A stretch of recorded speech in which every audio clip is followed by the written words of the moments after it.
ಪ್ರಧಾನಿ ನರೇಂದ್ರ ಮೋದಿ ಬಿಹಾರದ ಬಾಗಲ್ಪುರದಲ್ಲಿಂದು ಪಿಎಂ ಕಿಸಾನ್ ಸಮ್ಮಾನ್ ನಿಧಿಯ 19ನೇ ಕಂತಿನ ನೇರ ನಗದು ವರ್ಗಾವಣೆ ಕಾರ್ಯಕ್ರಮದ ನೇರ ಪ್ರಸಾರವನ್ನು ಮಂಡ್ಯದ ವಿಸಿ ಫಾರ್ಮ್ನಲ್ಲಿ ಆಯೋಜಿಸಲಾಗಿತ್ತು.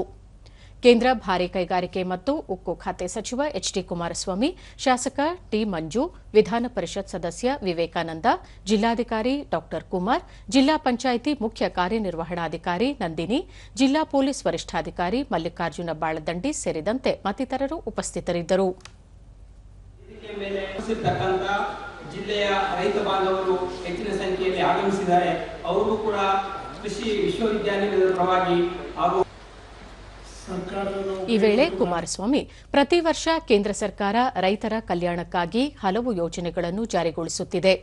ರೈತರನ್ನು ಆರ್ಥಿಕವಾಗಿ ಸಬಲರನ್ನಾಗಿಸುವ ಉದ್ದೇಶದಿಂದ ವರ್ಷದಲ್ಲಿ 3 ಬಾರಿ ತಲಾ 2,000 ರೂಪಾಯಿ ನೆರವು ನೀಡಲಾಗುತ್ತಿದೆ ಎಂದು ಬಾಗಲಪುರದಲ್ಲಿ ಪಿಎಂ ಕಿಸಾನ್ ಸಮ್ಮಾನ್ ನಿಧಿಯ 19ನೇ ಕಂತನ್ನು ರೈತರಿಗೆ ಪ್ರಧಾನಿ ನೇರ ಜಮೆ ಮಾಡಿದ್ದಾರೆ ಎಂದರು.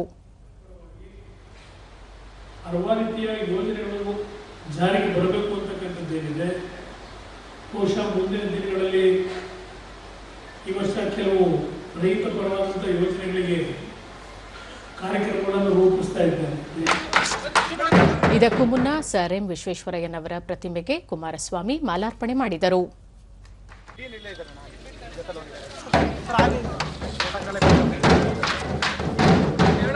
¡Gracias!